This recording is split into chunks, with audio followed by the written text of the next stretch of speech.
Given the chance, would you enter into a competition to win the prince's heart and become a princess? But hold on, let's say you have a crush on someone else. Does this stop you from entering said competition? You might have guessed from that introduction, but thankfully the book, The Selection, explores just that question. For this read-along review, we will be reading The Selection by Kira Cass. This was a part of the YA dystopian craze that happened in the early 2000s, 2010s era. This book was released in 2012, so we're looking post-Uglies, post-Hunger Games. This is what we're working with. This is what dystopian has devolved into, which I very much remember it YA becoming just women in ball gowns on the cover. I can think of Matched off the top of my head. That's another women in ball gowns covered dystopian book. Let's just say, in my household growing up, YA dystopian was required reading to live in the house, okay? We were there for each Hunger Games book release, okay? We didn't need anyone else telling us the series was good. We were already there reading them, okay? My sister, I think my sister has already read this book. I at least have seen this book in my childhood home. I have not read this book. So when I saw this at the library's book sale, I knew I had to pick it up, and $1 was no small price to pay for it. I gladly purchased this. But with that introduction, let's read the back, shall we? For 35 girls, The Selection is the chance of a lifetime. The opportunity to be swept up in a world of glittering gowns and priceless jewels. To live in a palace and compete for the heart of the gorgeous Prince Maxon. Maxon? Let me just pause and say that is the most dystopian male lead name I have heard in a long time. But for America Singer, being selected is a nightmare. It means turning her back on her secret love with Aspen, who is a caste below her, and leaving her home to enter a fierce competition for a crown she doesn't want. Then America meets Prince Maxon. Gradually, she begins to realize that the life she's always dreamed of may not compare to a future she's never imagined. There was something so 2012 about something amazing happening to the main character, and the main character being like, but I don't want this. This feels like that's exactly what this book is going to be about. Like the whole the whole my mom sold me to One Direction for drug money concept of like, I don't want One Direction to own me, or do I? That is the vibe I'm picking up from this book. So will you follow me along with reading along and reviewing this book? If so, please keep watching, and don't forget to like, comment, and subscribe to join the herd. It is time for our first check-in. I stopped on chapter 6, so that's where we're at. So we kind of found out some things about the world building right at the start here. So we're in the country Ilia, which it's unclear if this is like futuristic America. The main character, America, says that she's from the province Carolina, and there's something just so non-American about province. That's a Canadian thing. So I'm just sitting here being like, where are we? Like, where are we? We're not in Asia. I'll explain why in a little bit later. We also find out that there's a caste system in this place where you are numbered 1 through 8, and whatever number you are in is your job. So America is in the 5 category, which is the art caste. So she is a singer. Yes, her name is America Singer, and she's a singer. Yeah. And she can play a bunch of instruments, and she makes money by getting hired privately to go and entertain for events. But financially, they can get food on the table, but it is a stressor. So like money is a stressor for people in the 5 cast. Her father, I believe, is a painter. Her mother is also a singer and musician. And then she has a sister. It starts with an M. I don't think I wrote it down, but it's like Maya or something like that. That's not her name, but it's something like that. It's unclear what she does. So that is the setup. I'm already scratching my head sitting here wondering why there's a whole cast of artists. I do wonder how many people are in the art cast, because it doesn't seem like she gets requested very often to go and sing. And so I'm just kind of wondering, like, how often is art commissioned for like the painters and the sculptors and things like that? And how often are people getting commissioned to sing and stuff, because there's like curfews and things and people can't leave their houses after a certain time. So it just feels like it's not a country where you'd be going to a concert, you know? It feels like you're very tied down to your house and you can rarely leave. That's the vibes I'm getting. Anyways, that was kind of a rant about my initial thoughts on this setup. It was randomly dropped that Halloween doesn't exist. It was very puzzling because America was talking about how they only make money during the winter months because for some reason all of the holidays are in the winter. This also makes me think that even though her name is America, this feels like it's not in America, because what about Memorial Day, Labor Day, the 4th of July, Valentine's Day? There's definitely more holidays, like Mardi Gras. Like there's definitely more holidays than just Thanksgiving and Christmas in America. So she randomly makes a comment about how they still have a Thanksgiving of sorts and they still have a like gift giving type holiday of sorts in the winter, but no Halloween, and she has no clue what that is. I just thought it was interesting that, like, why even bring it up? If you don't know what Halloween is, why do you know about Halloween? Why did the country ban Halloween? Anyways, we start off right away where she receives a letter from the monarchy, the castle, I don't know, to apply for the selection. Now, the selection is basically a dystopian Bachelor vibe. There are 35 young girls from, like, I should have written more of this down because I can't even remember the specifics, but basically, like, think 16 to 18-year-olds that all get drafted. They have to like submit an application explaining who they are, their skills, redeemable qualities, and then it's supposed to be like a lottery of who gets picked, and then the eligible prince then has to like mingle with said 35 women and pick a winner, and it appears to all be televised, which is interesting. So she receives a letter to apply for the selection. Some questions I have about the selection already. There's a son, right? There's a prince. So do they have the inverse? Do they have the bachelorette in this universe? If there was a princess, are we getting 35 men? There is reference to the king meeting his wife, the queen, through the selection. They talk about how the queen was from 4, which is the factories and shops district. What that means, I don't really know. Like, obviously, working in factories, okay. Shops? Like, how much freedom do you have in running a shop? Like, are you allowed to pick what you sell? Does the government tell you what to sell? I have a lot of questions. But anyways, we only get referenced so far to 2 different selections, the king selection and now the princess selection. Have no daughters been born ever? I want a book that is the inverse, where it's the bachelorette. So as soon as she receives this letter to join the selection, her whole family is like, you have to do it. You have to do it. We could be compensated a ton of money if you were to win the selection. Like, this would be great for our family. And America is like, no, I'm not going to do it. And her whole family's like, why would you not? Our situation is pretty rough and it could be way better if you just signed up. Like, just, no one's saying you're gonna get picked, like, just sign up. There's like thousands of women who are gonna apply, so just do it. She is super resistant to this, and her reason for not wanting to sign up for the selection is because she has a boyfriend and she doesn't see the point of trying to enter the selection because she's in love. But again, if I was in her shoes, I would just apply no matter what because it would make my family happy. Like, obviously she has a lot of luck in this book, but the odds of being selected are so low. Why would you not just apply to appease your family? And even if you do get selected, just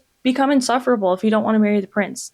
Like, I don't know. It just feels like this could have been thought through beyond her just being like, no, I'm not signing up because I'm in love. So after her family harasses her about signing up for this selection, it is now nighttime and it's like close to midnight, and she sneaks into the kitchen and steals some food, like some leftovers, and then talks about rationing her lip gloss for special occasions. I only mention this because she's applied lip gloss multiple times and I'm up to chapter 6. Are you rationing it? Because it seems like you're applying it for everything. I don't know. There's something a little wild about her getting ready for stuff. So the reason she rations her lip gloss here and steals food is because she is going to meet her secret boyfriend Aspen in the treehouse behind her house. And here again, I am puzzled. Treehouse? That feels like a big investment. That feels like a huge investment. Where did the treehouse come from? So Aspen is a 6, which is 1 caste lower from America, who's a 5. 6 is described to us as servants who work indoors, and then 7 is described as servants who work outdoors. There's not much clarification as to what work is happening indoors or outdoors, but that's the only differentiation we get. So currently, we only know what 4, 5, 6, and 7 are in the caste system. Also, while Aspen is talking to her, he nicknames her Mer, like M-E-R. And I'm just sitting here like, why did we name the main character America Singer? I would have preferred just a random name generator name compared to this. All of her little nicknames she receives in this book, like Mer. Okay. We also get a little lore update on Aspen. He is the eldest in his family, and his little brother was whipped for stealing an apple at 8 years old. And this was considered kind of law enforcement because normally there's the death penalty for all crimes. All crimes. So, quite the dystopian world here. If you do genuinely anything, you get killed. So, okay. So, while she's meeting with Aspen in this treehouse, Aspen mentions he knows about the selection because he has 2 twin sisters who also received invitations to apply, and he wants Aspen to apply because he's like, I don't want to feel like I prevented you from having a better life. If you don't apply because of me, I'm gonna feel so guilty. So Aspen is basically like, you should take this opportunity because your life could be way better than marrying down a caste. Like, that's the whole reason he's a secret boyfriend, is because it's not really socially acceptable for a woman of a higher class to marry a boy from a lesser class. So that's why they're secretly involved. So America starts actually applying to the selection seriously because her mom really wants her to do it and Aspen really wants her to do it. But Aspen is the person who finally pushes her over the edge. So basically the whole book so far, she is so mad. So mad at her mom for wanting to get her to apply. And then on page 27, listen to how quickly her mind flips. I took a shower as I processed everything that happened in less than 24 hours. By simply filling out a form, I was winning the approval of my family, making Aspen happy, and earning the money that would help Aspen and me get married. But so she was so angry at everyone. And then she's like, wait, Aspen told me to do it, so I should do it. And also her mom offers for her to keep half of her money from here on out from her singing gigs. So she's like, oh, well, finally I can start saving money to get married to Aspen. Okay. And then immediately after this, I mentioned she was taking a shower. She rations the lip gloss again and uses the lip gloss. This time she puts the lip gloss on solely to celebrate signing up for the selection. At this point, I think she's using any reason to put lip gloss on. And that's okay, but stop saying you're rationing lip gloss. We also find out now that America has a little brother named Gerard, and he is 8 years old, and they are worried about him because he is yet to pay out an art skill. He hasn't found anything that he is good at, and he seems to be more drawn towards sports. And because of this, we find out that the caste system was defined by their ancestors' job, basically. So whenever this country was formed, whatever your ancestors were doing defined the caste that you're in now, which is kind of crazy because art is one of those things that not everyone can do, and you just can't force someone to be a painter. So I'm surprised that Gerard is the only person we've heard of so far that doesn't fit in his cast. It's now time for America to go turn in her slip for the selection, and as she gets there, she's looking around and she realizes that most of the girls are really done up. They did their makeup, they did their hair, they're wearing their best dress, and she's super confused. She's talking to her mom, and then Aspen's mom and the twin sisters show up, and Aspen's mom reveals that they're actually getting their photo taken when they turn in the selection form. America's taken aback by this because apparently no one was told about photos getting taken, and no one knew it was going to happen, and she's just looking very average right now, oh no. And so half the girls applying knew, half the girls didn't. But while Aspen's mom is talking about this, she also starts talking about how she thinks Aspen has a girlfriend because recently, keep this in mind, recently he's been really happy. And America's recently? We've been dating for 2 years. And she just brushes past that, doesn't think on it again, just goes, oh, which I found that very suspicious. What do you mean Aspen's recently been really happy? And she mentions that Aspen's singing to himself, he's been putting away money, and she thinks he's saving up money to get married. America interprets this as Aspen wants to marry her, which again, my mind would be reeling about why is he recently happy? Why hasn't he been happy for the last 2 years? This seems like honeymoon phase happiness. when you first start really getting to know someone. She goes in to get her picture taken for the selection, and she's just cheesing because she's so happy because she thinks Aspen is going to like propose soon. After that, there is like a news broadcast, like a Capitol News broadcast that happens every night that you're basically forced to tune into, but you don't have to, but you're basically forced to tune into. This was giving very much Hunger Games vibes here. I was definitely seeing the comparison of like programmed Capitol viewing, but everyone gathers around and the king gives an update about the war in New Asia. And again, I am scratching my head because the names in this book are so unoriginal. Where is Ilya? Where is it? What was the previous country named? Is Ilya in North America? Is New Asia in Asia? I want to know. America's talking about how they have to be at war with New Asia because they're a new country, and so they have to defend their borders. If they're a new country, but the caste system was decided by their ancestors, notice she didn't say her grandpa or her great-grandpa.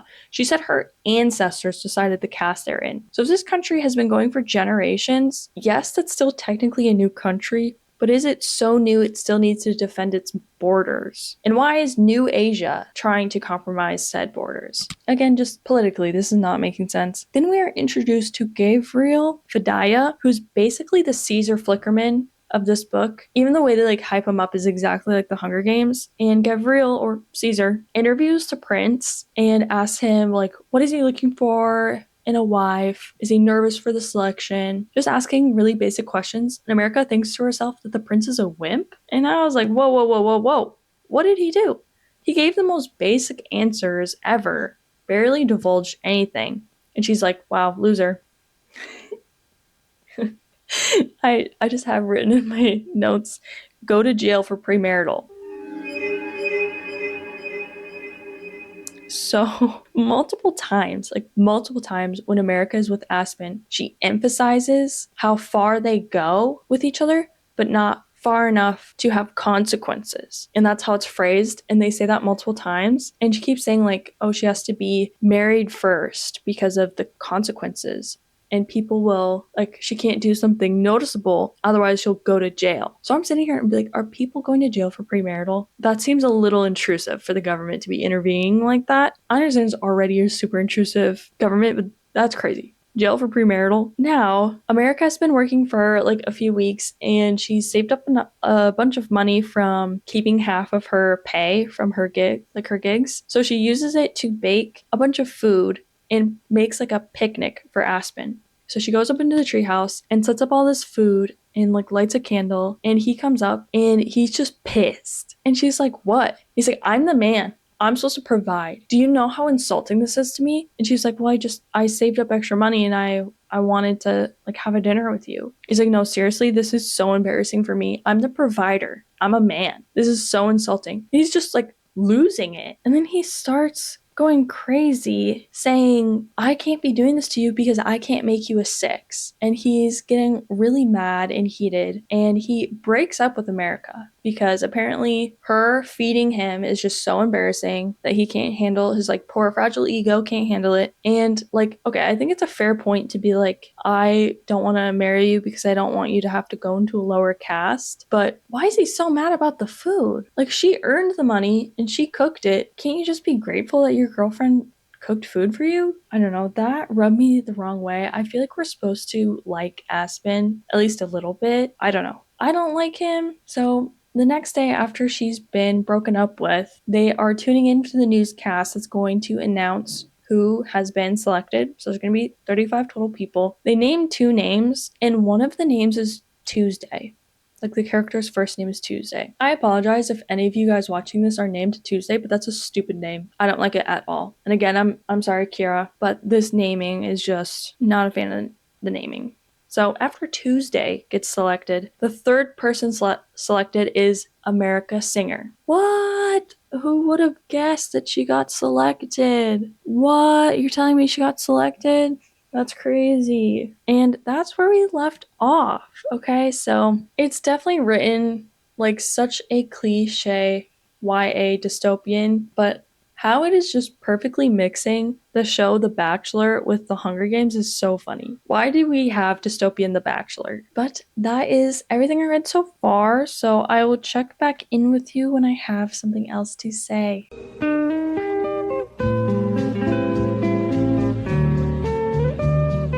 I have now stopped on chapter 10, so I read up to page 103. Last time we checked in, she had just been selected. We follow along as she now deals with the repercussions of her being selected.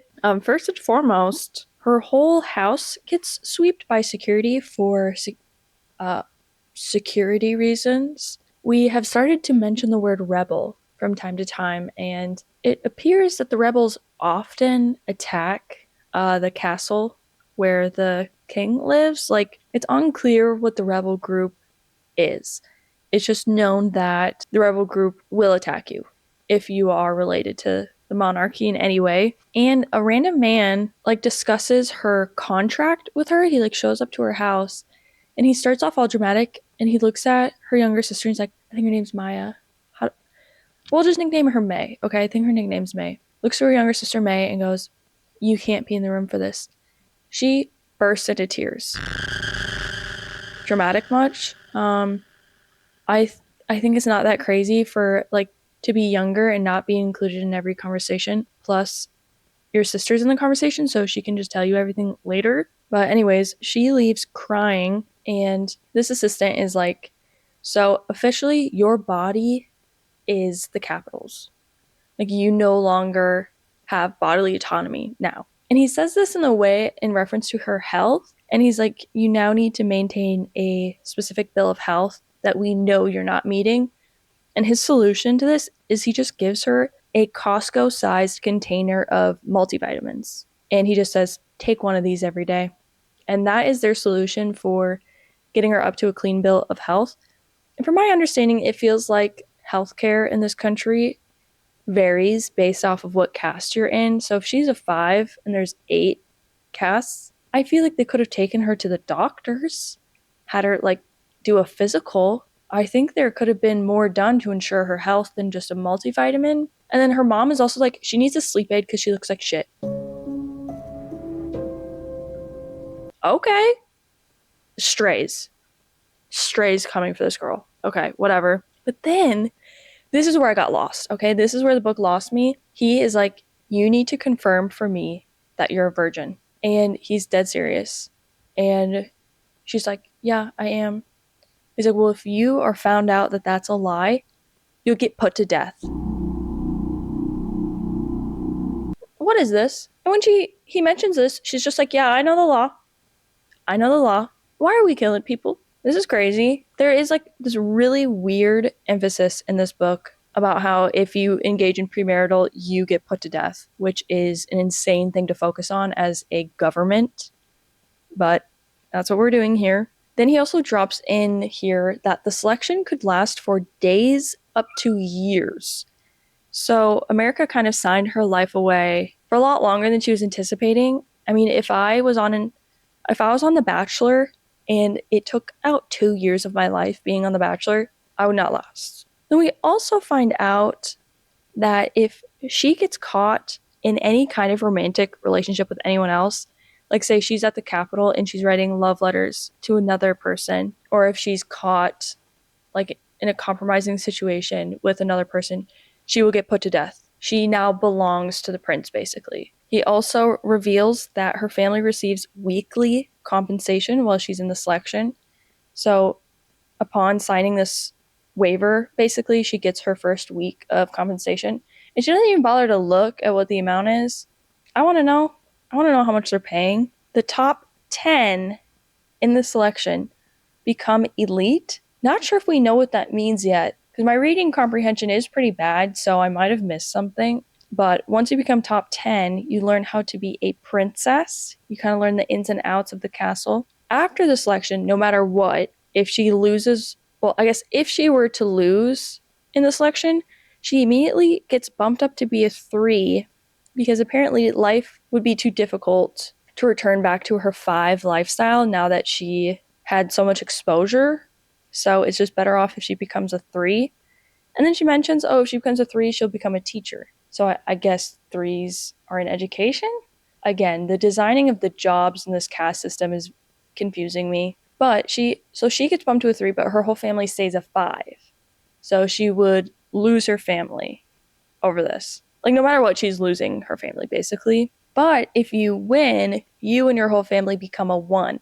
Because I guess only the royal family is in the 1 cast, which kind of surprised me. I wasn't expecting them to be the only ones in the top class, but I guess, sure. You Bisons are going to love this. At least I loved this. This also is so unnecessary, okay? This was so unnecessary. This guy, this is his last bombshell for America. She's already signed the waiver, and this is his last bombshell. He tells her that he tells her that she cannot say no to the prince no matter what. Like, if he asks her to do something, she has to do it. So basically, consent is out the window. And so she like reacts poorly, obviously. And this is what he says in response. I know it sounds unbecoming, but it would not behoove you to reject the prince under any circumstances. Behoove mention. We cannot escape the behoove mention. And then Aspen shows up to her house with flowers, claims that they're from his twin sisters because they didn't make it into the selection, but they're happy she did. So he's like, oh, my sisters wanted me to come drop off these flowers. And then, since he's a part of the servant class, Aspen's like, I need you to help me pack my suitcase. And this forces him to have to go to her room and help her pack her suitcase because servants can't say no to any work. I understand her strategy here of why she did that, but wow, that's really disrespectful. So they go to her room and she is packing her bag. And they're kind of laughing and having a good time a little bit. And she's like, so I thought he mentions that her picture for the selection looked really nice. Like, she looked really beautiful. And America's like, well, that was for you. And Aspen is wondering, what is that supposed to mean?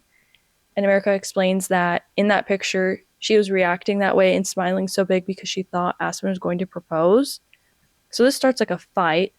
And Aspen randomly drops that he didn't want to marry her because he's about to turn 19.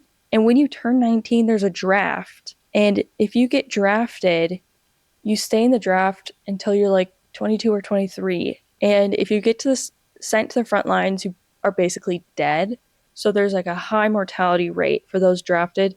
It didn't specify what cast the draft happened in, so I'm not sure if every cast is drafted or if it was just from like his cast or not. So that was crazy to just mention now. Like, I feel like they could have talked about that if they were talking about marriage for like their whole relationship. So she's mad because she thinks that's a stupid reason to, like, they could have discussed it, you know? And she drops to Aspen that once she goes to the castle, she can't say no to anything. So he basically signed her up for some dangerous circumstances, basically. So this actually makes Aspen upset for once. He's finally like realizing maybe you shouldn't force girls into this situation. But he still leaves angry and they're mad at each other. And then it's the next day and they have this big send-off celebration for her. And she scans the crowd trying to find Aspen. She locates him and he has his arms wrapped around Brenna Butler, who's a part of the 6th cast. And they were looking all lovey-dovey and she's like, oh, so you broke up with me because there's just someone else. I see. Like, it's all coming together now. Which, like, remember, his mom had mentioned recently he's become very happy. It was already smelling suspicious in the first place. Also, Brenna is in the same cast as Aspen, and Aspen had mentioned not wanting to marry a 5 and make them become a 6. But I feel it feels fishy, you know? Personally, I don't like Aspen because I think I can't think of any nice words to say. I don't like Aspen. And so I kind of want to believe he's cheating on her just because I don't like him. So yeah, I am wishing the worst for him. Sorry. And so her ceremony's wrapping up and she's about to head into the car to go to the airport. Then Aspen, so that's Squid running around. Then Aspen starts pushing through the crowd and getting to the front. She just start yelling America's name, like, America, America. Like it's like his last ditch effort to be like, don't go. It was your idea. You're the final straw that made her sign up for this. See what I'm saying? Like, I don't like Aspen. Then when she makes it to the airport, she meets Marley Thames of Kent, who's a 4, Ashley of Allens, which is 3, and Celeste of Claremont. Few things here. Marley's nice. Okay, I think she's going to be the friend of America in this situation. She's of Kent? Like the England Kent? Where are we? Where are we in this book? What is the modern, well, what is like the location of this country? And so Ashley is very locked in, it appears, at the airport. She's kind of just like not answering any questions, not interacting with anyone, just so unclear what to make of Ashley. And then Celeste is a diva. She showed up to the airport ready for a diva off and was met with no one to compete with, okay? She's a 2, so she lives a very privileged life. And immediately all of the girls hate her because of that and because she's divaing, okay? And so just the 4 of them are flying together. Seems like a private jet kind of situation. And when they land at the airport in Angeles, is it of the Los category? Like Los Angeles? Or just Angeles? Again, the American city there. Where are we? When they leave the airport, well, when they like land and go into the airport, it is a K-pop style mob at the airport.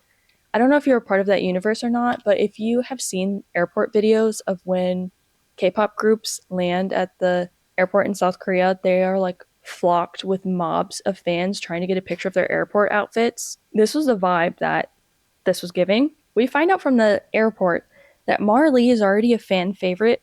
Unclear what she did, but most signs are saying like Marley on it. So, potential fan favorite. As soon as we get to the castle, all of the girls go into makeover mode. So, since there's Hunger Games comparisons in this book, I was excited for this book's version of Cinna and this book's version of a stylist team. We did not get that, unfortunately, but the explanation of how they do her makeover is very similar to the Hunger Games. Like they mentioned, scrubbing her down, which I specifically remember from the Hunger Games because I was like, whoa, that's crazy. Sensory nightmare right there, having someone else scrub you down with like sand. And she hates this makeover. It's giving very much like not like other girls. She's like, don't touch my hair, only do light makeup. I'm not like those girls who wear heavy makeup.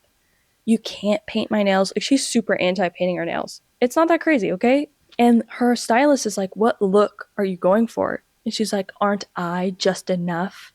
And he's like, sure, whatever. And then doesn't do anything to her makeover. So basically, she gets a haircut and gets mascara put on her. And she got exfoliated to the T's. That's her makeover. I was a little disappointed. I do love a killer makeover scene. If I was offered a glam team that was going to redo my whole look, I'm there. And I'm not asking questions. I want to not see what they're doing the whole time and then have that reveal like in the Princess Diaries where they have the headshot of like the before photo and then they like slowly reveal it and I'm like, new me.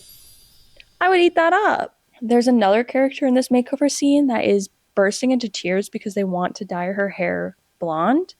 But the way they described her hair made it sound like she already had very light hair. And she was like, I don't want them dyeing my hair. It's not that deep. You can just shave your head and regrow your hair, okay? Like, people are too attached to the dead follicles coming off of their head. So they're finally done with all of their makeovers. They do kind of a mini interview to show off their new makeover and also put themselves out there a little bit for the world. So, like, there's a nightly broadcast that shows these mini interviews of all of the girls. And after that, they are allowed to retire to their rooms. And the whole time, America's like, I just wish I could play violin. Like, the only thing that would help me right now is if I could play violin. She gets in her room. Guess what's in there? A violin. What does she do? She doesn't play the violin. Like, what was the point of that? Okay? Like, I understand if she misses home, sure. But she had a way to reconnect with home, and she just didn't do it. So after all of that hoopla, they regroup. And it's dinner time, I guess. And they show the broadcast that they did for the night. And the like announcers are really hyping up America in the broadcast. And so now all of the girls like hate her. And they're all looking at her like, great. You know, like, hate her. So now she's a threat. And that's where I left off. I'm definitely getting heavy Bachelor vibes from this because there was a short note, but I thought it was funny. Each girl was wearing a flower from their province, like that represents their province. And I was just thinking about the roses in The Bachelor because I'm like, when are the roses going to show up? When are we going to have roses? The answer is the flowers are in their hair. And also I was hoping there was going to be one-on-ones, group dates, stuff like that. It doesn't currently sound like that's going to be the structure. It kind of sounds like the prince just calls on women at random and then you have one-on-one time. But I would love for there to be a group date where they just do axe throwing. You know, like one of those crazy group dates that they do in The Bachelor. That would really spice things up in this book. Yeah, it's definitely giving heavy 2012 vibes. I'm using that kind of derogatory, if you know what I'm saying, but I'm a little bit invested. I want to see an even heavier Aspen downfall arc. Sorry, I'm going to get back to reading and give you guys another update soon.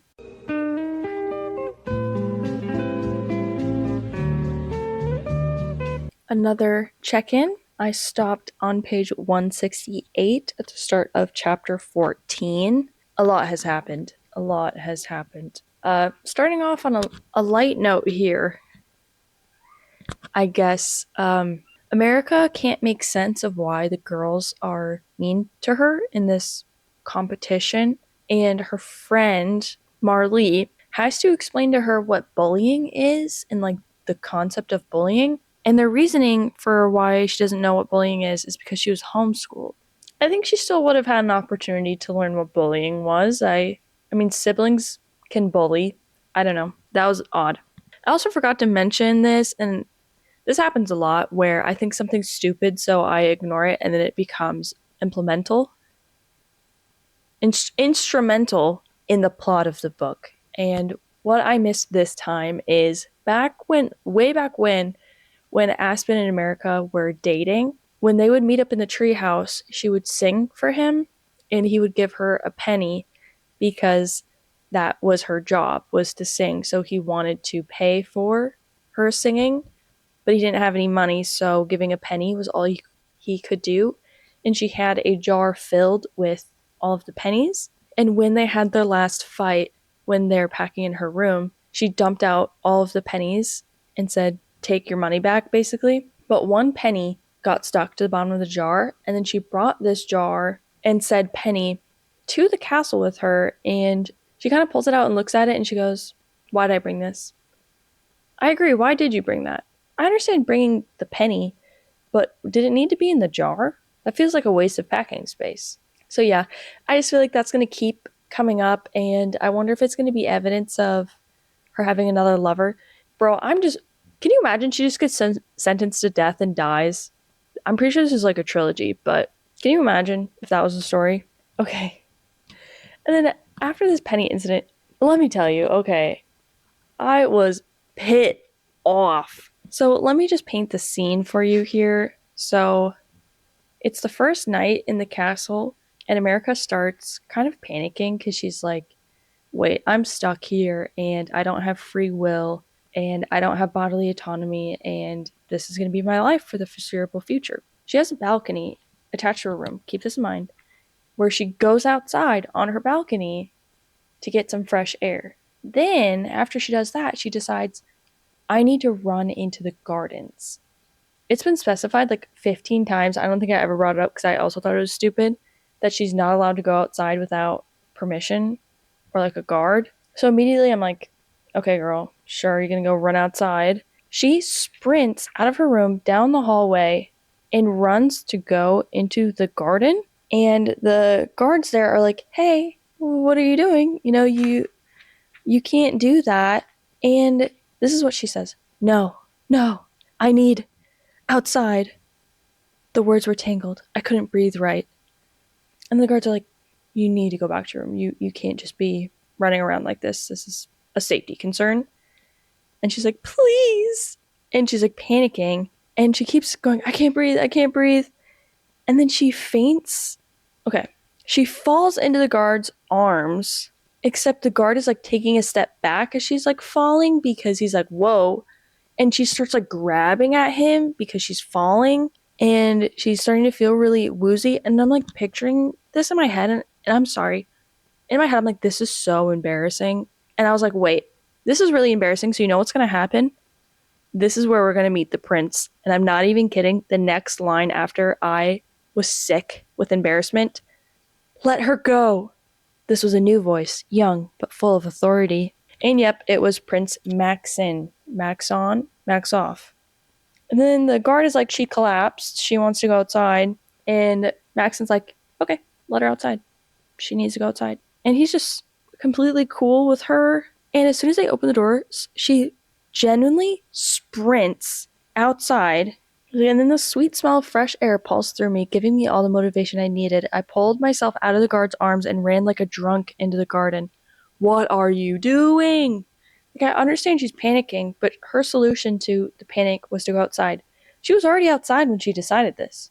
She was already breathing fresh air when she decided she needed to run outside to get fresh air. So anyways, this is how she meets the prince, and she like collapses on a bench outside crying, and she just starts yelling at him because he calls her my dear, which by the way, ew, and she's not having it. She's like, I'm not your dear, you don't know me.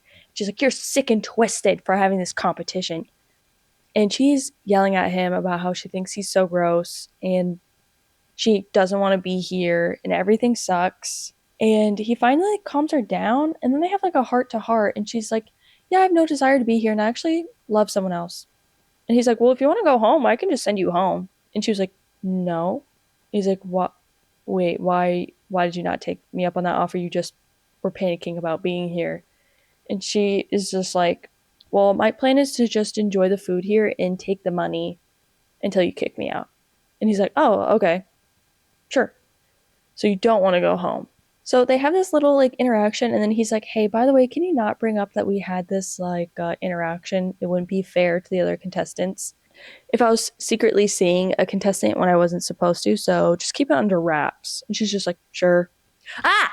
In the middle of recording that clip, I did FaceTime my sisters and then go to bed and did not look back on recording the rest of the clip. Now, it's the next day, just showered and ready to get back to it, okay? Who's ready to discuss selection? So I believe this is where we left off, is she was talking to Prince Maxon about how she's just kind of there to eat the food and take the money, and that's it. She does not want a relationship with him. It's like the next day, and it's time for her to pick out what she's going to wear, and she's always focusing on she's always focused on wearing the plainest things she can find. She emphasizes that she put on the plainest dress that was provided in our closet, and then the plainest jewelry. Well, she actually wore her own jewelry that she brought, and then the most plain makeup she possibly could. She even stops in a mirror and looks at herself and goes, wow, I'm the plainest person in this room. Have some fun, okay? You're here for so long. They literally are giving them a vault of jewels that they can wear, and she could wear anything, and she's sitting here like, I'm too good for this. If someone's giving me an opportunity to wear like a massive emerald necklace, I'm putting that on. I don't know. She's not really taking advantage of this at all. I know that's kind of the point. Like, I know the vibe is, oh, I'm not like the other girls. Like, it's that era of books where I'm just so different. I don't care about girl stuff. I do. So anyways, I just mentioned that because that kind of made me mad. But then all of the girls that are left meet up, and then they have like a lecture series on etiquette lessons. And I'm just kind of sitting here like, I don't feel like this is the best way to go about it. But they receive a lecture about what silverware to use, you know, what side does the cup go, stuff like that. And then Prince Maxon comes and says he's going to have a one-on-one with all of the girls. And there's a designated couch that they go and sit on for these one-on-ones. And so, you know, America's sitting there watching all these girls go by and have their one-on-ones. It's her turn. And when she talks to Maxon, she's immediately like, hey, I was kind of crashing out last night. Like, that wasn't me, okay? I was in a bad mood. I shouldn't have taken it out on you like that. I was just a little crazy. She says that the reason she's so upset is because she's in love with someone else. And he's like, oh, well, I can just send you home. Like, if you just want to go back to them, I can just send you home. And she's like, can I at least stay a week so I can have the money? Crazy. And then, as they're talking, she's like, wait, I have an idea. what if I become your friend and through this whole process, I'm just your confidant and I give you intel on all the other women here? I don't like that. Because, like, okay, she could think one thing, but she doesn't know Maxon that well, so how does she know what he wants in a partner for the rest of his life? And so, I don't know, this feels like a manipulative move that would have been pulled on The Bachelor by somebody. It really does. I'm sure it's happened before. So he kind of agrees, like, okay, you can stay for a week and you're my friend now, and I want you to give me advice on the other women. So after all of the one on ones are done, 8 people are immediately kicked out, just like that. This is their first morning together. Like, this is the first time everyone else was meeting the prince. So 8 people immediately got the axe and were sent home. And then they ate breakfast.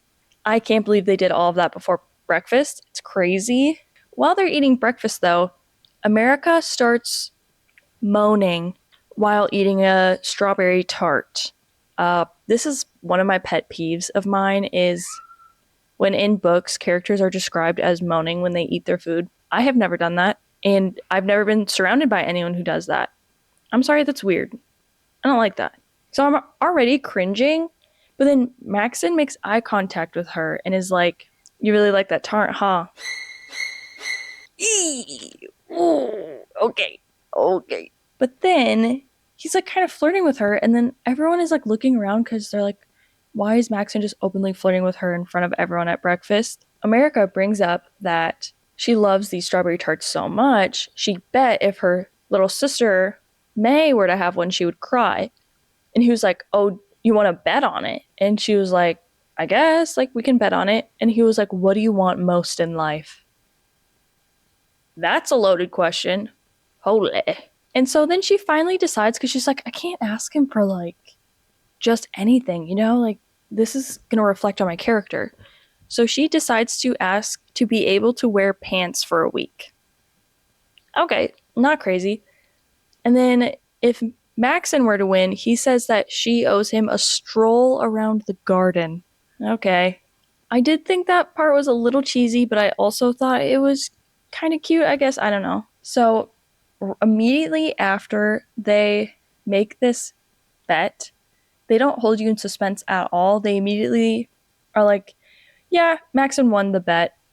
May did not cry when she ate the tarts, which, by the way, Maxon sent 3 boxes of tarts to her house. Guess who took one of the boxes?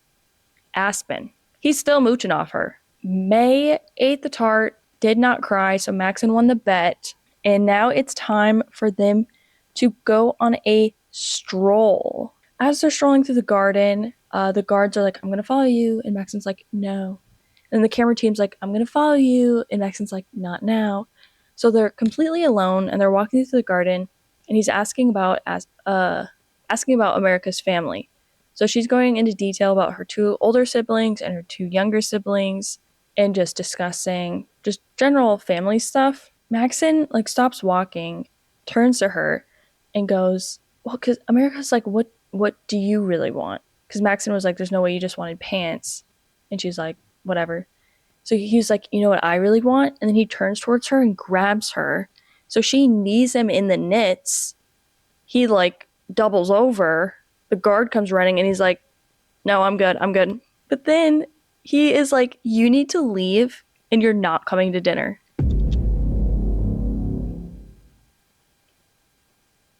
What? This kind of felt like a little bit of an emotional outburst. I understand he just got kneed in the knits, but he full on just like touched her without consent and she reacted. Sorry. I don't think she's crazy for that. I guess if you didn't pick it up, the reason America responded that way is because she was warned, you know, whatever the prince asked for, you can't say no to. And so she started panicking, thinking that the prince was going to ask something of her that she didn't want to do. So before he could even say anything, her solution was physical harm. So she waits in the garden for the entire duration that she was supposed to be in there because she's really nervous to go back into the castle.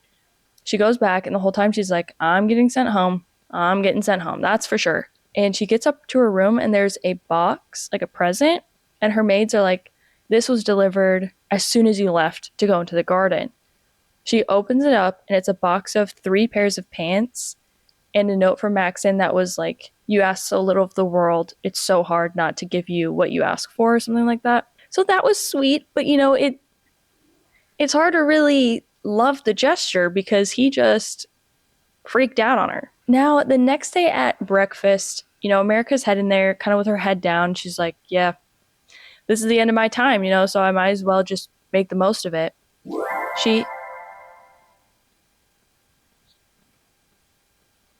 She gets to the breakfast hall, and suddenly the king, queen, and prince come running into the hall and start pulling down metal curtains on the windows. And I guess the reason they're doing this is because the rebels have breached the walls of the castle, I guess.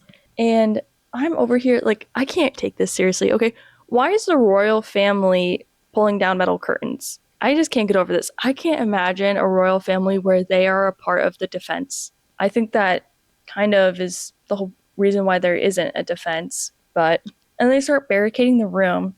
And so all the girls that are left in the room start panicking and freaking out. And they can't handle it. Like, this is so stressful.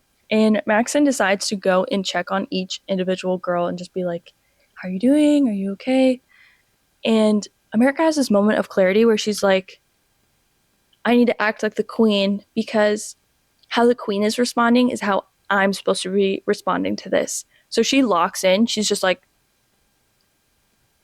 she even starts shutting windows herself. Like, she's putting metal curtains down. And she instructs Marley, her friend. She's like, okay, you gotta lock in too, okay? We can't be crying. We need to act like we can handle being attacked by rebels.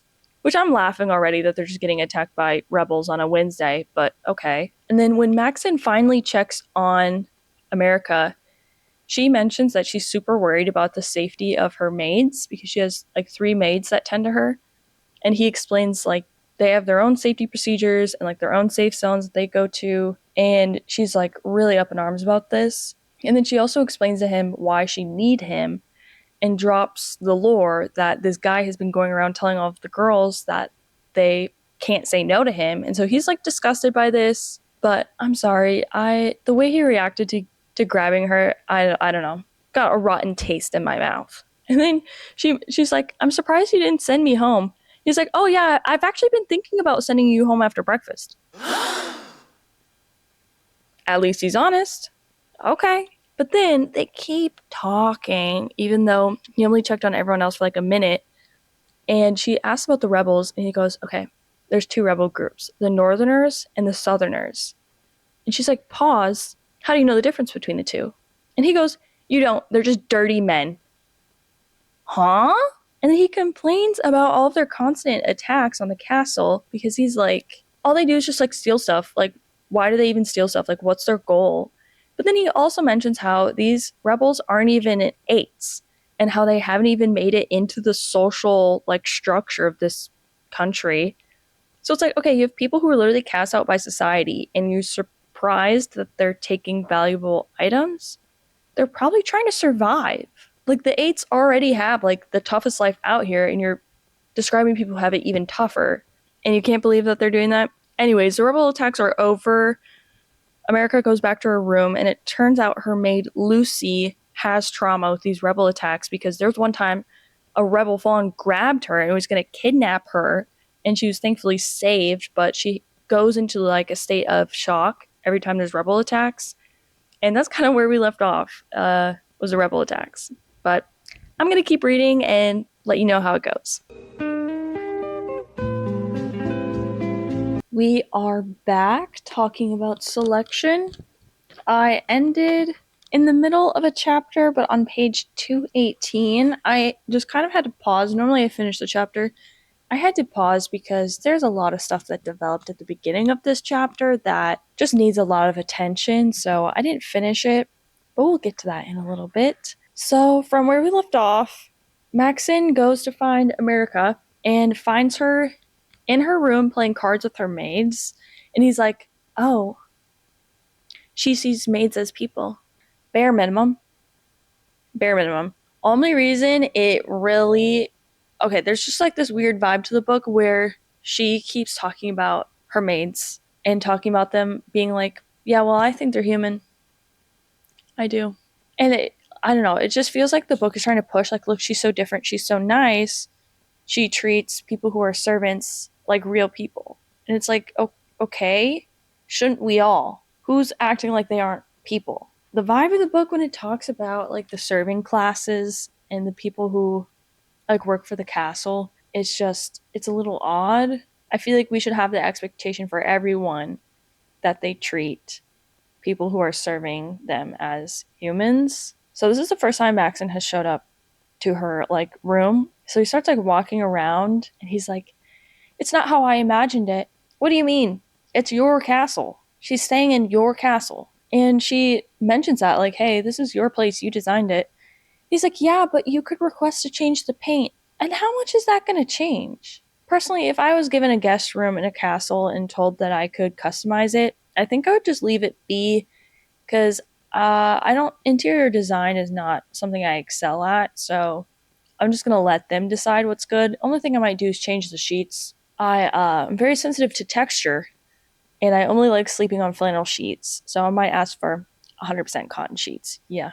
So the reason Maxon shows up to her room is because he says they need a signal, like a way for him to signal to her that they need to meet up and talk. Kind of confusing because he kind of just shows up at her room anyways. But they decide that when they like tug on their ear, that means that they need to meet up that night and talk. So that's why he shows up. Next, we have a TV broadcast that they're all preparing for. This is the first time the selected are debuting on camera in like a live stream format. The whole part where the king is talking on the live stream just blames all of the country's troubles on the rebel groups and is just going on and on. And America's like, what if it isn't all the rebels' fault? What if something greater is afoot? Okay. They also do an on the spot interview of Maxon during this TV broadcast, and he mentions that one of the selected is a naughty girl. Ew. But if that wasn't disturbing enough, all of the girls are like chuckling, like, hee hee hee, maybe I'm the naughty girl. And then America leans over to Marlene and goes, "He's talking about me." Bold to assume that. Even if I thought that, like if I thought he was talking about me, I would not be spilling that idea. So when that night, Maxon comes to her room and they go for a walk in the garden to talk, I guess. Maxon used this talk to complain about how hard this process is for him and how, like, it's just so difficult. Like, he's just so strained going through the selection. And this is just kind of ironic because for all of the women, they're getting taken out of their homes and they immediately change, like, what number they are. Like, they go to a 3, I think, by default, unless they are already a 3 or a 2. So, like, for a lot of the women, their whole lives are changing and, like, their life will never be the same before this. They're also in a brand new place with brand new people, brand new food. Like, it's definitely a more shocking experience for the selected than it is the prince who's still sleeping in his same bed every night and has his parents with him. So that was a little out of touch. America starts pushing Marley on Maxon to be like, you should really hang out with her. And he just seems not interested. He seems like he does not care about Marley at all. But then, after Maxon is done complaining about how this is so tough on him, he also mentions to America that her life will never be the same after this. So it's like he recognizes that the selected girls' lives, the very fabric of their lives is changing, but he still has the audacity to be like, but think about me. I have to choose someone to marry. Whatever. I'm sure if he didn't like his wife, he could just have her executed. The royalty always does stuff like that. But then Maxon asks America why she won't just leave. He's like, obviously, like, you don't have to be here and you don't want to be here, so why are you not just, like, leaving? Like, no one's forcing you to be here. You can just leave. Which is a fair point. And in explanation of this, America decides to tell him about Aspen, but she starts by explaining her eldest sibling Coda's lore. So I guess he had a sculpture go viral, and a bunch of people were then commissioning him, and he blew up, and he basically abandoned his family for this newfound wealth and is trying really hard to join a new number. Like, I think he wants to become a 3 or something like that. And this is where we find out you have to pay money to change your cast, and he doesn't have enough money yet. So I'm like, if he's super viral for his art, but he can't afford to move up. How expensive is it? Well, because of Coda is why she met Aspen, because they were both there to help Coda pack up his apartment to move. And she kind of explains that that's how they met. And she briefly mentions that the first time they met alone was in the treehouse after curfew. And this is where Maxon's like, you were out after curfew? That's against the law.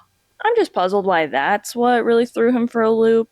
But she brings up like the selection that Aspen wanted her to go, and then he broke up with her to just immediately be with another girl. And Maxon's like, why I oughta.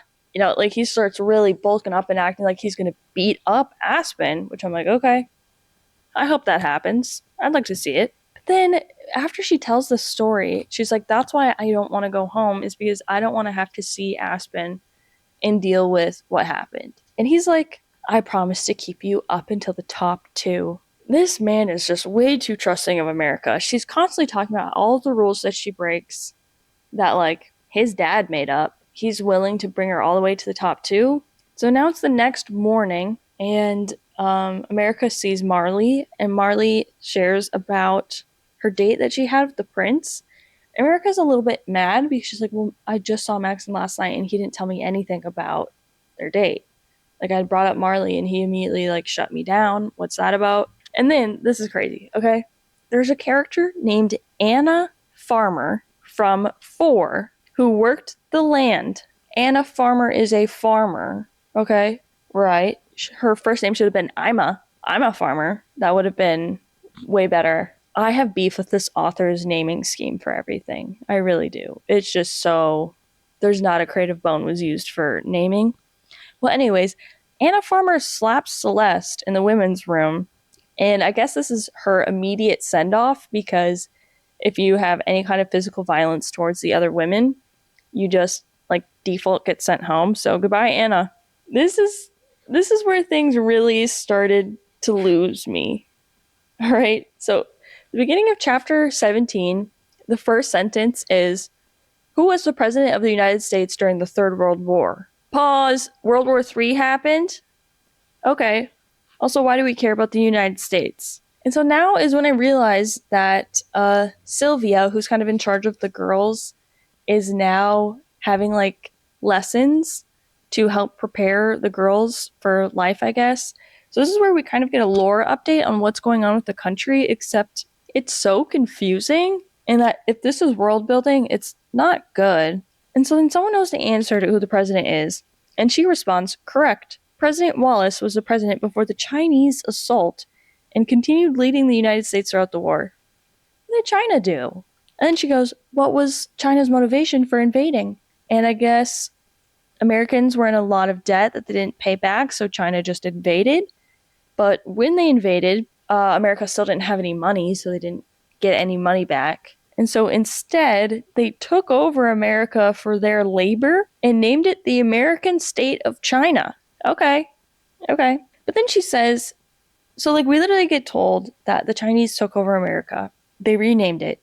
And then she says, the American State of China had the appearance of its original country, but it was merely a facade. This confused me a little bit because it's like the Chinese were pulling the strings behind the scenes, influencing any major political happenings and steering legislation in their favor. So we know that China took over, but we're surprised China took over, and we're surprised that China is making decisions in government. This is where they lost me, because I can't tell if people didn't know that China invaded, but how would you not know? See, like, this is where they really start losing me. And then they randomly bring up that the Chinese invasion caused a lot of European countries to align themselves with one another and make alliances. Ever hear of the European Union? Pretty sure that existed when this book was written. But no, Europe is just now making alliances because no countries have ever had allies before this, apparently. And I guess the American State of China had absolutely no allies at all. But I guess the American State of China was going to fight China, but they got spread too thin because then Russia was pulling... So it seems like Russia was the real superstars of World War III because they were trying to expand their borders and spread themselves too thin, and that caused the collapse of their takeover. But I guess Russia was trying to take Alaska back, and Canada, the US, and Mexico banded together to defeat Russia. Like, I'm trying to hold this together. So then Canada, the US, and Mexico all formed an alliance and created a new country. Okay, let me read this to you and you can tell me if it makes sense. The entirety of what was North America banded together to fight Russia, since it seemed clear they had their eyes on more than just the American state of China. And fighting Russia was easier because China was attacking them as well for attempting to steal their territory. What territory is China? Like, where's China? Where's Russia? Where is the US in all of this? It's just, you see what I mean? Like, everything, there's just like war words are put in here, but like geologically it doesn't make any sense. Because China can't really secretly be taking over America. I don't know. This is confusing. But then the person who was in charge of attacking Russia was Gregory Ilya, who then married into royalty and became a king, and that is why the country is now called Ilya. But they mentioned that Ilya is now the countries that banded together. So now I'm like, okay, so the country of Ilya is just the North American continent. So is Ilya a continent or a country? Or they still say Ilya is on the North American continent. And then after they go around explaining this, someone asks why this isn't written in a book so that they could study. And Sylvia says, "Dear girls, history isn't something you study. It's something you should know." Now, how does that make any sense? If they don't have history books, how are people supposed to know history? And most of them have educations just based on whatever caste they're in. So they're not learning any of this stuff in school anyways. And America brings up that, like, this is kind of fishy that they don't teach anyone history and nothing's written down. And you're supposed to just trust what you hear from other people. So she's starting to gain a little consciousness here that, maybe the government isn't the best thing in the world. Also, like, they said that Gregory Ilya married into the American royal family. When did America become a monarchy? But you see what I mean? There's just so many plot holes in the world building that it actually just made me mad, because I was like, you didn't have to say all of this, but you did to try and establish the world, and it just made the world worse. So after this, all of the girls take headshots with Maxon, and the reason for this is to gauge their stamp potential. Basically, how good do they look next to him? Is there like photographic chemistry between the two? And while they're taking pictures, while America is with Maxon, this guy runs up and he goes, "Oh, because America's there?" And Maxon's like, "No, you can say it in front of her." And he's like, "There's been a rebel attack on the western border in Soda." Minnesota? Ugh. The naming is just making me mad. Like, it's still close to what names of things are, but not. Why are we calling it Soda? That's such a bad name. Call it Minnesota. And Minnesota's not even on the western border. And also, if this is North America, the western border is the ocean. So how are people breach? Because they say the breach is on land. So it's not like they're storming the banks. It's, and that's where I just had to stop, because I was getting so pissed off with the reasoning and logic behind this video. It was just making no sense, and I didn't feel like reading it anymore. But I'll keep going. We're pretty close to the end. We're getting there. So we'll wrap it up soon. But yeah, I just had to pause and talk about all of that history world building. Just really made me mad. And we're back. Yeah, I'm filming another clip and I'm still in the same outfit. It's still the same day. Who would have thought? After I filmed that last clip, I immediately passed out and took like a 2-hour nap. But then Sam was playing The Last of Us in the basement, and I kept like waking up to zombies noises and explosions. So I was kind of just like, whoa. But anyways, I locked back in after that, and I read even more. Things are getting real serious. Things are getting real close. Which I believe this is a trilogy. I think there are more books beyond the trilogy, but I've heard there are cash grabs. Anyways, if you do hear gunshots, explosions, clickers, zombies, that is just Sam in the basement. Anyways, we jump back in, and Janelle was sent home. Don't know who Janelle was, but she was sent home. We find out that she had a date with Maxon and then immediately got sent home after the date. And then we also find out that through a letter from America's sister May, that all of the women who are selected that have been sent home are already engaged. So her mom writes in the letter that you can come home anytime now because it's not going to matter because you're still going to marry someone rich. So who cares? And after that, America tears off a piece of paper from her letter and just writes, tugging on my ear, and has a maid drop the note off for Maxon. He comes running over all disheveled. She's in the hallway. He's like, what? What's wrong? And she was like, oh, nothing's wrong. I just wanted to see you. Seriously, so awkward. It was so weird. And he's all flustered because he's like, oh, she wanted to see me. That's pretty nice. That's pretty cool. Yeah.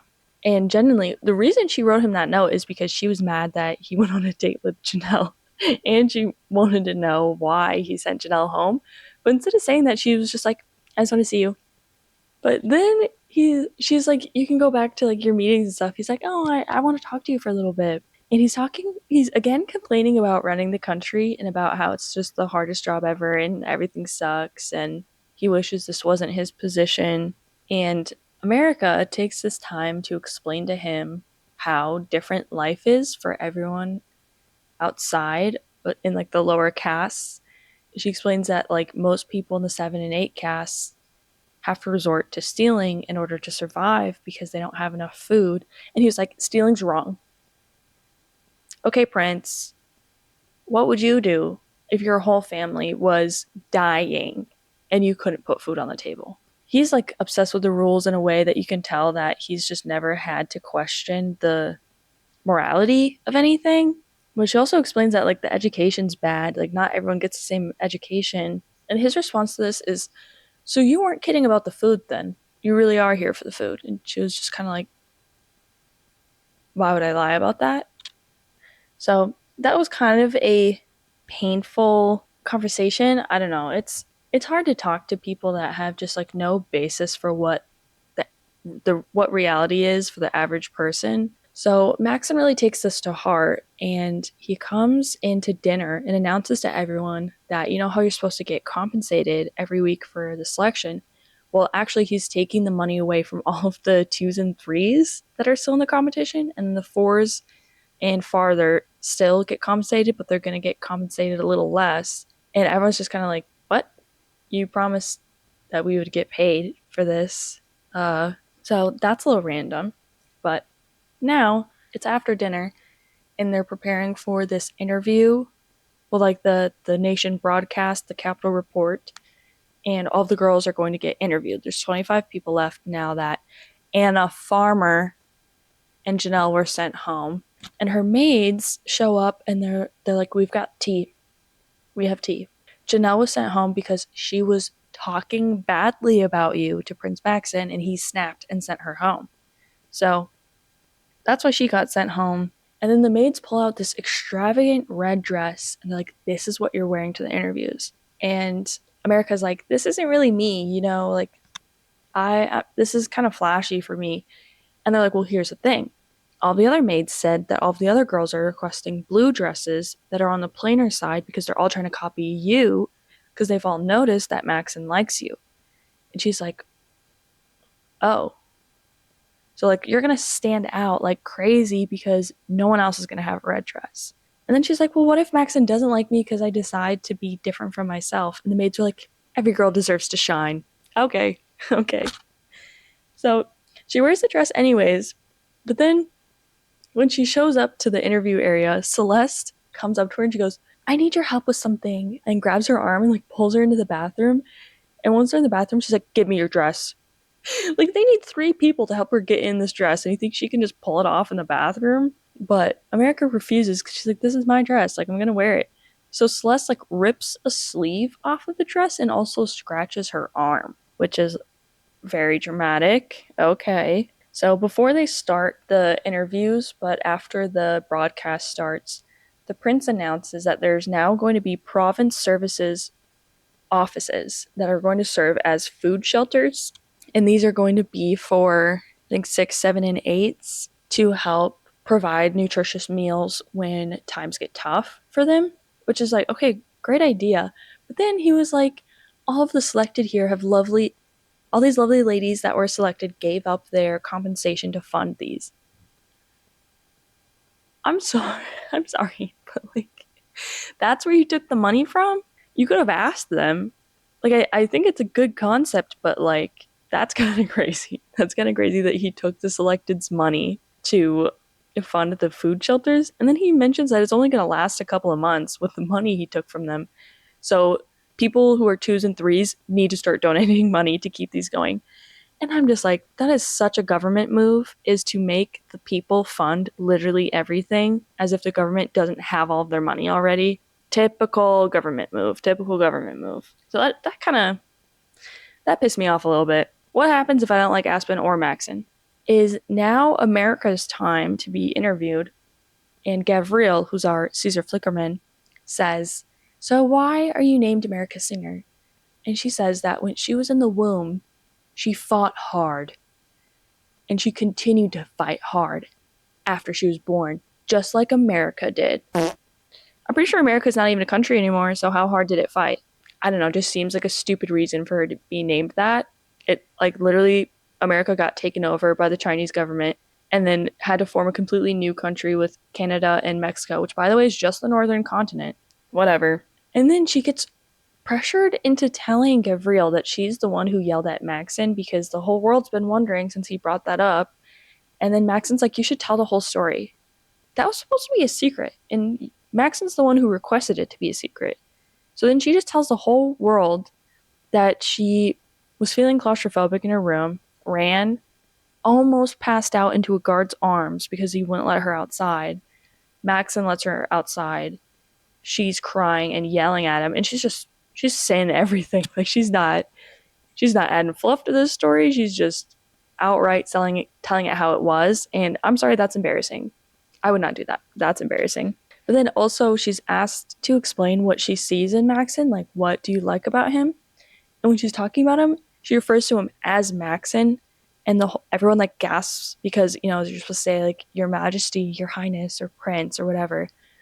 And so Gavriel's like, wow, so you really know Maxon because you're just informally addressing him. Okay. So she did that on television. Then that night, Maxon comes to her room at 10 p.m. and they're just like kind of talking on the balcony a little bit. And he's like, you know, your boyfriend is so lucky. And she was like, why? He's like, because you're just so beautiful and everyone loves you. And now, like, he's going to have so many other people competing for you. And she was like, he doesn't want me. Remember? And Maxon's like, oh, well, he's definitely seeing his mistakes now. So he's definitely going to want you back. And then he also says to her that she needs to start dressing differently because she always looks so beautiful that he's not going to be able to help falling in love with her. He just casually drops that. And she's like, well, this is just how I look. I don't know what to tell you. And he's like, yeah, I know. Like, he's pained by her appearance. Crazy. And then, like, as he's, like, kind of sweet talking to her a little bit, he just, like, leans in and tries kissing her. And she pushes him away because she's like, whoa, whoa, whoa, whoa, whoa. I thought we were friends. And Maxon says to her, surely you've seen that I've been falling in love with you. Like, surely you can tell that my feelings are more than just friends. And she's just kind of trying to take this in and think about what this means. And then he asks her, like, I know you're still in love with your boyfriend, but is there any way you could see us working out? Like, any chance that we could work out? And she was like, I think there's a good possibility. So then they kiss for real, but just a little bit. Just a tiny bit. And also, this was Maxon's first kiss. Ooh. But then, the next morning, I thought this was so funny. The next morning, Olivia comes running in and says that Maxon kissed her, which I'm just sitting here puzzled. When did that happen? Because he came to her room at 10 p.m., said that was his first kiss, and then immediately went and kissed Olivia? Crazy. And then Elise comes in and has these, like, ornate combs that are bejeweled, and she tells everyone, look what Maxon bought me, look what Maxon bought me. And so America's feeling a little conflicted about this because she's like, okay, did anything we talk about mean anything? And I'm sitting here like, girl, he has to date all of the women. It was like on The Bachelor when they get mad because the Bachelor's effectively dating all the other women still. And it's like, this is what you signed up for. It's actually what you signed up for. He can't just stop talking to all of the other women because you decided you like him. Then we find out that the king and queen of Swendway looks just like Sweden, except there's a W and a Y added in there, Swendway, which, by the way, sounds awful. Just sounds awful. They are coming to visit. And once they do come, they have like this party for the king and queen. And here, America meets Adele, which is the queen's older sister, and she seems a little bit informal and she's a little bit drunk at the function. So all the other girls are talking badly about her. And so America's like, I need to get out of here. Like, I don't feel right about talking badly about the queen's sister. So she's like walking around trying to find somewhere to go. And then Maxon surprised her by taking a photo of her. And she's like, because she's still feeling a little fishy about their relationship because he literally straight up kissed another girl like 5 minutes later and gave another girl a gift that same night. And he's like, what's wrong? Are you mad at me? She's like, no, I just kind of don't want to be here. And runs away as Celeste comes and gets Maxon's attention. So she runs away. Then she encounters Marlee, who's just sitting in the sun with a guard. And this is so puzzling. And America asks her, like, you need to sit in the shade. You're going to get a sunburn. And Marlee's like, I'm not moving. I'm not moving. Like, she's adamant. I am not leaving this spot. And America's like, could you just at least promise me that you'll get out of the sun soon? Like, you're going to burn. And Marlee's like, don't tell me what to do. Crazy. Something really fishy's happening with Marlee, and I have no clue what it is. Like, genuinely no clue. As America's running around, she runs into Adele again, and Adele says that she notices that the queen likes her and has favored her. And America says that she hasn't noticed this at all. She's never talked to the queen. And Adele says she might not talk to you yet because there's still too many girls and she's not ready to lose you. You know, like she doesn't want to get too attached. And so America has a little more pep in her step now that she knows that the queen likes her. So she decides, like, I will go talk to Maxon and let's just have some fun. So she goes and she meets him again, and she's all like, she did the Debbie Ryan thing, like something like that. And then they both like tug on their ear, and that was the end of the chapter. So I guess they're going to go talk about something. All I know is there is less than 100 pages left, and we still haven't, I know it's a trilogy, but we still haven't had a conflict. Like, some little stuff has happened, but the third act conflict hasn't happened yet, and so I'm a little bit scared. The pacing of this book is a little bit boring. Sorry. It depends on how this one ends, but right now I feel like this doesn't need to be a trilogy. I don't know what's going to be said later on. I do wish for some drama with Aspen. I want him to show up and cause some issues. I really do. I want Max and Aspen to fight. There, I said it. Anyways, I'll check back in later.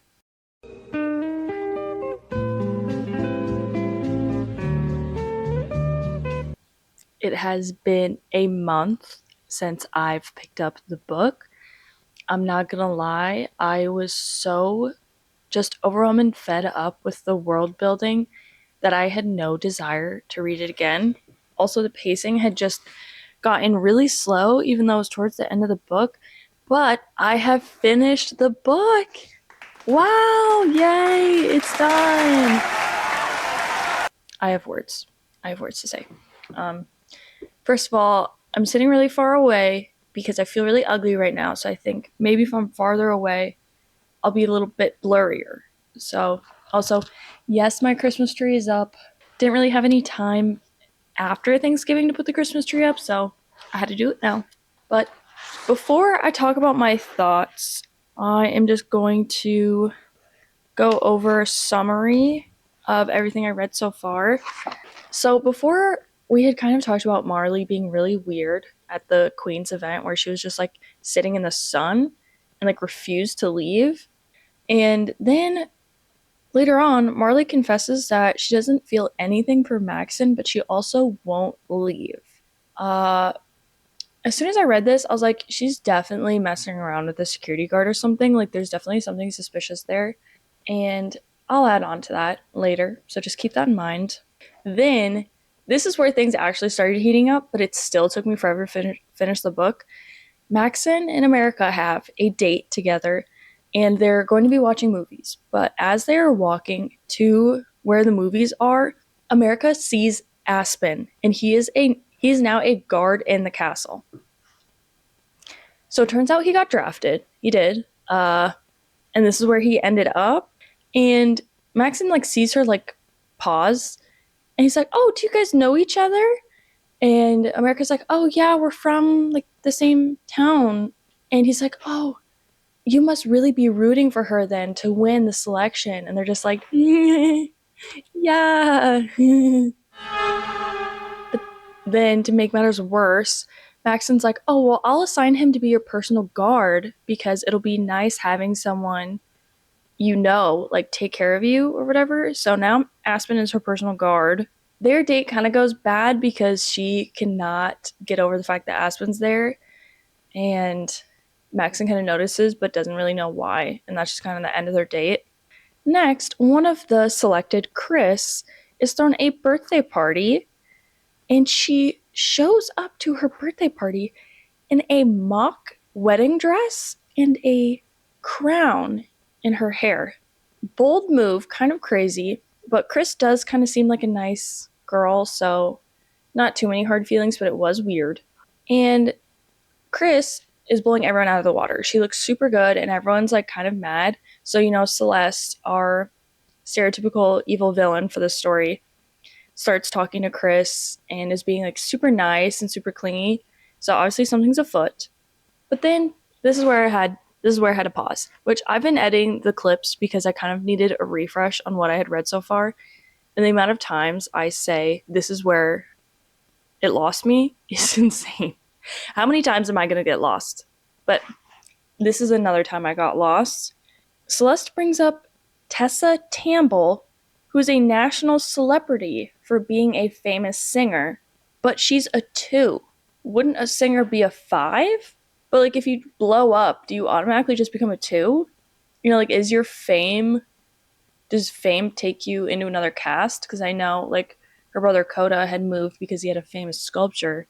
But then again, why have an art cast if the successful ones get moved to a different cast? Like, it doesn't make any sense. Is it based on jobs or is it based on something else? Because Celeste is a 2 and I don't even think she does anything. So, again, just hating this. America thought it would be really cute and fun of her to bring her violin to play Chris a song as a birthday present. I was cringing so hard. She showed up to this party with a full-on violin case. But there was already a quartet playing at this birthday party. So then America's kind of bummed out, and then Chris is like, "No, play me something anyways. Like, I still want to hear." So she starts playing her violin. Everyone is entranced. They're like, "Whoa, this is crazy." No one notices, but Maxon comes in and starts watching the violin playing. The second people realize that he's in the room, Celeste accidentally pours her drink all over Chris. Chris runs off, all flustered and upset, and then Maxon runs after her to go comfort her. Yay. Oh, it's so interesting. So next, we kind of have America and Maxon meeting up, and America tells Maxon, like, "Hey, Celeste purposely poured that drink on her dress. Like, she's kind of evil, and I kind of hate her." And for some reason, Maxon doesn't believe anything she has to say, even though, like, their whole original agreement was that she was going to be kind of an insider and tell him who's real or fake. But he's like, "She's not mean. I've never noticed her being mean once."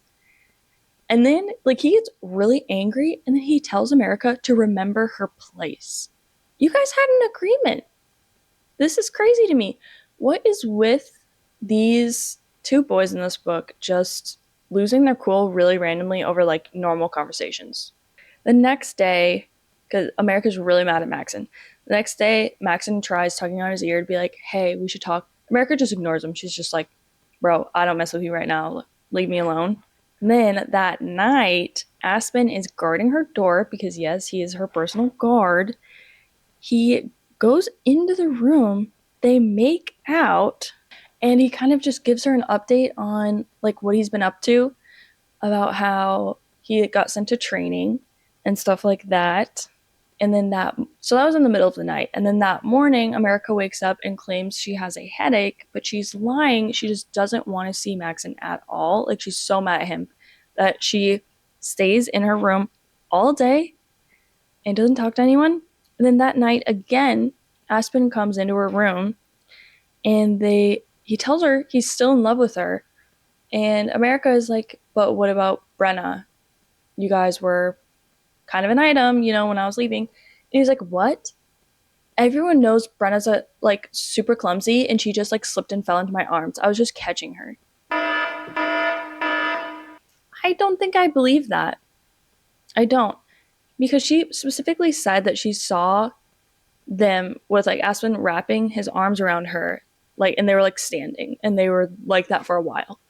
So how long do you need to hold someone upright before they're just standing upright? You know what I'm saying?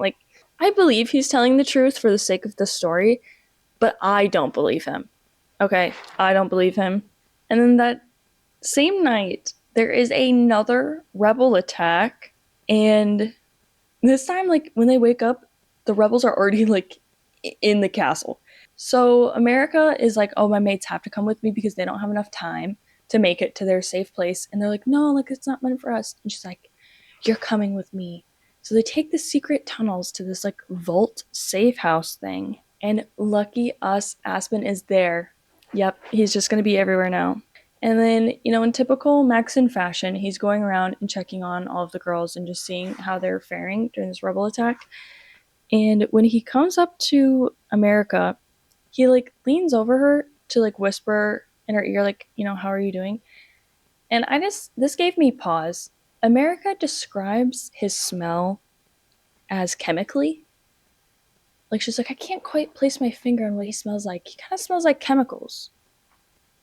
Chemicals? Like chlorine? Sulfur? So I'm just sitting here wondering, what is that supposed to mean? But then America asks him, is it north or south? That matters. What does that tell us about the rebel attack, whether it's north or south? They literally, I'm pretty sure they're doing the exact same things. They're the exact same groups, just different locations. And I don't even know if he answers the question. Honestly, I didn't care after that.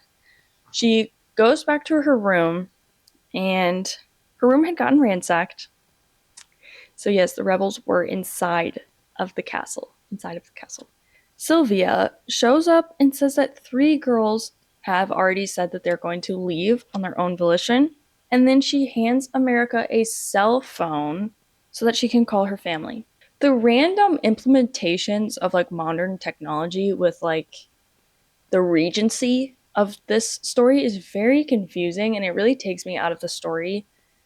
I understand it's dystopian, so it's supposed to be in the future, but nothing in the book gives the vibes that it's in the future at all. Nothing is futuristic about it besides New Asia. Why would they be called New Asia? Wouldn't it just be Asia? Asia has existed for literally forever. I think if they would be New Asia, they would have been New Asia by now. I don't know. Just doesn't make any sense. So she does call her family, and May begs her to come home because she's like, it's too dangerous. You can't stay there. And America's like, I don't know. I kind of want to stay here, actually. And May's like, oh, you're in love with Maxon. And she just doesn't say anything. She's just like, maybe. How are you in love with this man? You've gone on 2 dates, and one of them you were having actually 3 dates. One, you're having a panic attack. The second one, you need him in the knits. And then the third one was a movie theater date where all you did was think about Aspen. And that's love? Crazy. So now there are 19 girls left. And that morning, Maxon decides that he's going to send all of them home but 6. And he says this is because of the attacks and how he just doesn't feel like risking the lives of some of the girls that he just doesn't really feel enough for, which is crazy that that many of the, like 13 of the girls meant nothing to him and he was just keeping them there. So he sent everyone home but Marley, Chris, Natalie, Celeste, Elise, and America. So now these girls are the elite, which was mentioned previously that the top 8 or something like that. I don't remember. I said at the beginning, but so now they're supposed to get queen training, basically. Like, this is where it gets real for the selected. And I'm like, of course Celeste is still in it because she's just going to be the source of drama for the next book. Like, okay. Marley is just going to develop her feelings for whatever character she's in love with. And then that night, Maxon comes into her room, confesses that he sees America as a love match, whatever that means. And then she says she still feels uncertain about him and doesn't know if she could even see herself loving him, even though she was just on the phone with her sister and was like, I love him. So amazing. And then they kiss. Wow, okay. Aspen comes in later again into her room and she kind of breaks the news to Aspen that she's taking this like Maxon thing seriously and she wants to pursue things with him. And he interprets this response as a challenge and that he now needs to win her back, per se. And then, you wouldn't have guessed it, the book is over. The book is just done. This was the last paragraph. The selection was no longer something that was simply happening to me, but something I was actively a part of. I was an elite. I pulled back the covers and leaped into the morning. End of book 1. So anticlimactic. So anticlimactic. Just pissed me off. After I read that, I was like, the last chapter is literally 3 pages. So now that I've finished the book, what do I think about it as a whole? Biggest thing is this should have never been a dystopian. I understand it was a dystopian because during 2012, this was like the most marketable genre for young adult. If this was just set in a fantasy world, you could kind of play around with it a little bit more and make a lot more sense, and you wouldn't have this unnecessary political world building, which just showed me that this author has never thought about world politics once in her life. It made absolutely zero sense. Why would somebody invade another country because of a debt? They obviously don't have the money. You're just going to spend a lot of money invading a country that doesn't have money. It just makes me think of when I was in 3rd grade during the recession. My teacher would just display the national debt counter just on the projector while we would be in like kind of our study hour of just kind of working on our worksheets and stuff. And the reason she did this was really unclear. She kind of posed it like, okay, see, our national debt is impossible to pay off. You guys are going to be the ones to fix this. And it's like, I am 9 years old and we're in a recession. Why are we, I don't know. It just made me think of that, about how, I don't know, I think there was kind of like an obsession with the US's debt for a while there, but I feel like nobody talks about it anymore. Maybe they do and I'm just not listening. I don't know. So if it was just a fantasy book and the world building was more fantastical than it was political, I could see me looking over some stuff there. Other critique. America is a terrible main character. She is a nothing sandwich. She's leaving me hungry every time she does stuff. I'm starving. She's not like the other girls. She's so plain, but yet so beautiful. Maxon and Aspen both suck. I'm not rooting for either of them, but I think I hate Aspen more just because he pisses me off. I don't even care about the love triangle because I think she should just not end up with either of them because they both seem terrible. This book is a trilogy. I don't know if I'm going to read the other 2 books. If you guys want me to read the other 2 books and do a video on it, I will. But if it's of my own volition, I don't know if I will.